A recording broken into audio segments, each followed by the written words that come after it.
Class 12 UP board के प्यारे विद्यार्थियों, स्वागत है आप सभी का शिवम लेक्चरर में। भूगोल का पेपर है जो प्री बोर्ड एग्जाम के लिए सबसे ज़्यादा महत्वपूर्ण है। मेरे प्यारे बच्चों, सेम यही पेपर आपके प्री बोर्ड एग्जाम में पूछा जाएगा। भूगोल के पेपर का पेपर कोड है 322 BBP। सभी स्कूलों में यही पेपर पूछा गया है, यही पेपर आया है। तो आपके प्री बोर्ड एग्जाम में भी यही पेपर आएगा। समय 3 घंटे 15 मिनट का होता है मेरे प्यारे बच्चों, और पूर्णांक होता है 70 का। यहाँ पर थोड़ा सा निर्देश देख लेते हैं। निर्देश में क्या है? प्रारंभ के 15 मिनट परीक्षार्थियों को प्रश्न पत्र पढ़ने के लिए निर्धारित है। सभी प्रश्न अनिवार्य हैं। प्रश्न संख्या 1 से 8 बहुविकल्पीय है।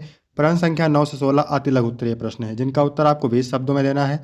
प्रश्न संख्या 17 से 22 लघु उत्तरीय है, जिनका उत्तर आपको 50 शब्दों में देना है।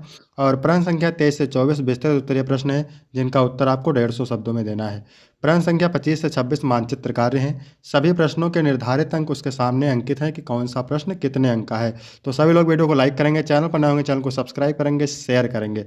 प्री बोर्ड का पेपर है, 100% यही पेपर आपके प्री बोर्ड एग्जाम में पूछा जाएगा। तो चलिए मेरे प्यारे बच्चों, क्वेश्चन नंबर 1 है बहुविकल्पीय में। नव निश्चयवाद की संकल्पना का प्रतिपादन किया ब्लास ने, ब्रून्स ने, ग्रिफिथ टेलर ने, रेडजल ने। तो नव निश्चयवाद की संकल्पना का प्रतिपादन किया था ग्रिफिथ टेलर ने। सा ऑप्शन राइट हो जाएगा। मेरे प्यारे बच्चों, दोस्तों के पास वीडियो को शेयर करेंगे। फेजेंडा से क्या तात्पर्य है? तो फेजेंडा से तात्पर्य है ब्राजील में कहुआ के बागान। फेजेंडा से तात्पर्य है ब्राजील में कहुआ के बागान। इसके बाद तीसरा क्वेश्चन है, निम्नलिखित नगरों में से कौन सा एक नगर पर्यटक नगर नहीं है? मथुरा, रांची, शिमला, वाराणसी। तो रांची मेरे प्यारे बच्चों पर्यटक नगर नहीं है। भाखड़ा नागल बांध किस नदी पर बना है? झेलम, यमुना, सतलज, ब्यास। सतलज नदी पर बना है भाखड़ा नागल बांध। इसके बाद 5वां नंबर क्वेश्चन है, हरियाली परियोजना संबंधित है जल संभर विकास से। हरियाली परियोजना जल संभर विकास से संबंधित है। 6 नंबर है, निम्नलिखित में से कौन सा प्राथमिक क्रियाकलाप नहीं है? तो परिवहन जो है प्राथमिक क्रियाकलाप नहीं है। सा ऑप्शन करेक्ट हो जाएगा। इसके बाद 7 नंबर क्वेश्चन है, हल्दिया पत्तन बंदरगाह अवस्थित है तमिलनाडु में, उड़ीसा में, पश्चिम बंगाल में, महाराष्ट्र में। तो पश्चिम बंगाल में हल्दिया पत्तन बंदरगाह कहाँ अवस्थित है? पश्चिम बंगाल में। सा ऑप्शन राइट हो जाएगा। 8वां है, भारत का सर्वाधिक नगरीय जनसंख्या वाला राज्य है। तो महाराष्ट्र हो जाएगा। भारत का सर्वाधिक नगरीय जनसंख्या वाला राज्य क्या है? महाराष्ट्र। इसके बाद मेरे प्यारे बच्चों अति लघु उत्तरीय प्रश्न है, तो इसको आपको पूरा हल करके आपको बताने वाले हैं। उत्तर लगभग 20 शब्दों में देना है, ठीक है। 9 नंबर है, जनसंख्या घनत्व को परिभाषित कीजिए। तो जनसंख्या घनत्व किसी इकाई क्षेत्र जैसे प्रति वर्ग किलोमीटर या वर्ग मील में रहने वाले व्यक्तियों की औसत संख्या को कहते हैं। इसके बाद 10 नंबर प्रश्न है, मिश्रित कृषि की सर्वप्रमुख विशेषता क्या है? तो मिश्रित कृषि की सबसे प्रमुख विशेषता फसल उत्पादन और पशुपालन का एक साथ संयोजन है, ठीक है। इसके बाद 11 नंबर प्रश्न पूछा गया है, प्रौद्योगिकीय नवाचार को स्पष्ट कीजिए। तो प्रौद्योगिकीय नवाचार का अर्थ है नई या बेहतर तकनीकों, उत्पादों, प्रक्रियाओं या प्रणालियों का विकास और उन्हें लागू करना जो मौजूदा क्षमताओं को बढ़ाते हैं, समस्याओं का समाधान करते हैं और दक्षता व मूल्य प्रदान करते हैं। इसके बाद 12 नंबर क्वेश्चन है, लाल काकर श्रमिक किसे कहा जाता है? ये भी पूछा गया है। लाल कालर श्रमिक उन श्रमिकों को कहते हैं जो मुख्य रूप से शारीरिक या मैनुअल श्रम करते हैं, जैसे कि कृषि, मछली पकड़ना, खनन, निर्माण और कारखाने के मजदूर। इसके बाद 13 नंबर पूछा गया है, शहद बस्ती को परिभाषित कीजिए। तो शहद बस्ती एक प्रकार की मानव बस्ती होती है जहाँ घर और इमारतें एक दूसरे के बहुत करीब और सघन रूप में निर्मित होते हैं, अक्सर एक केंद्रीय स्थल पर केंद्रित होती हैं और आसपास के खेतों या चारागाहों से अलग होती हैं, जो आमतौर पर उपजाऊ नदी घाटियों और मैदानों में पाई जाती है, जहां कृषि मुख्य व्यवसाय होती है। यदि आपको इसका पीडीएफ चाहिए तो डिस्क्रिप्शन में टेलीग्राम की लिंक मिल जाएगी, वहां से टेलीग्राम ज्वाइन करेंगे, आपको पीडीएफ मिल जाएगा। इसके बाद मेरे प्यारे बच्चों 14 नंबर प्रश्न पूछा गया है, नाभिकीय ऊर्जा क्या है? भारत के 2 प्रमुख नाभिकीय ऊर्जा केंद्रों के नाम। तो नाभिकीय ऊर्जा परमाणुओं के नाविकों को टूटने या जुड़ने से निकलने वाली ऊर्जा होती है, जिनका उपयोग बिजली बनाने में होता है। इसके बाद 15 नंबर क्वेश्चन है, भारत के किन्हीं 2 लौह अयस्क उत्पादक राज्यों के नाम। तो गोवा व छत्तीसगढ़ हो जाएगा। 16 नंबर है, भारत के किन्हीं 2 भाषाई समूहों का उल्लेख कीजिए। तो हिंदी आर्य है और द्रविड़ है, ठीक है। इसके बाद मेरे प्यारे बच्चों लघु उत्तरीय प्रश्न ये भी पूछा गया है। 17 नंबर क्वेश्चन, मानव के प्राकृतिकरण की व्याख्या कीजिए। तो मानव का प्राकृतिकरण वह प्रक्रिया है जिसमें मनुष्य अपने जीवन यापन, रहन सहन और विकास के लिए पूरी तरह प्रकृति पर निर्भर रहता है, उसकी शक्तियों, नियमों और सीमाओं को स्वीकार करता है और पर्यावरण के अनुसार खुद को ढालता है। इसके बाद 18 नंबर क्वेश्चन है, रोपण कृषि की किन्हीं दो चार विशेषताओं का वर्णन कीजिए। तो रोपण कृषि की प्रमुख चार विशेषताएं निम्नलिखित हैं। व्यावसायिक कृषि प्रणाली, यह कृषि मुख्य रूप से व्यावसायिक उद्देश्य के लिए की जाती है। पहला है एकल फसल की खेती, दूसरा है बड़ा कृषि खेती, तीसरा है आधुनिक तकनीक का प्रयोग और चौथा है उच्च पूंजी निवेश।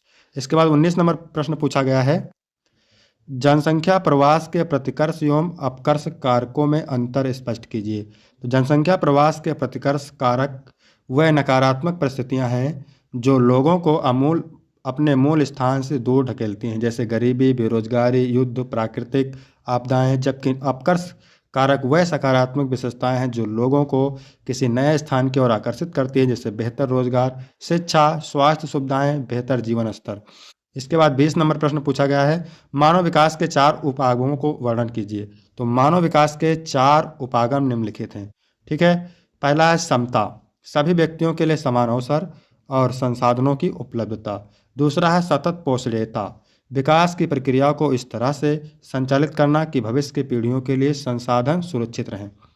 तीसरा है उत्पादकता, आर्थिक विकास और मानव संसाधनों की क्षमता में वृद्धि। चौथा है सामाजिक कल्याण, समाज के सभी वर्गों की भलाई और जीवन स्तर में सुधार। इसके बाद मेरे प्यारे बच्चों 21 नंबर प्रश्न पूछा गया है, विश्व में कुछ देशों में लिंगानुपात महिलाओं के प्रतिकूल है, दो कारण लिखिए। तो विश्व के कुछ देशों, विशेषकर एशिया के कुछ हिस्सों में लिंगानुपात महिलाओं के प्रतिकूल होने के दो मुख्य कारण निम्नलिखित हैं। पहला है समाज में पुत्र वरीयता, कई पितृसत्तात्मक समाजों में पुत्र को वंश चलाने वाला और बुढ़ापे का सहारा माना जाता है, जिसके कारण कन्या भ्रूण हत्या और चयन जैसी कुरीतियां प्रचलित होती हैं।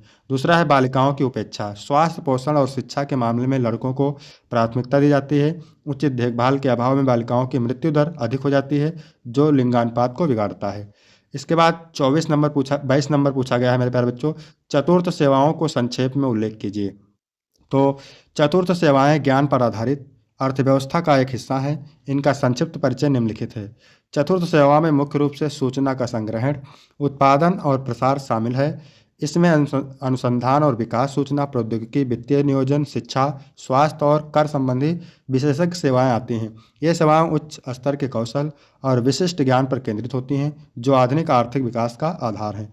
इसके बाद मेरे प्यारे बच्चों विस्तृत उत्तरीय प्रश्न है। ठीक है, 23 नंबर पूछा गया है, नगरीय बस्तियों का प्रक्रियात्मक वर्गीकरण प्रस्तुत कीजिए। अथवा करके दिया है, एक करना है इसमें से, चलवासी पशुचारण एवं वाणिज्यिक पशुपालन में अंतर स्पष्ट कीजिए।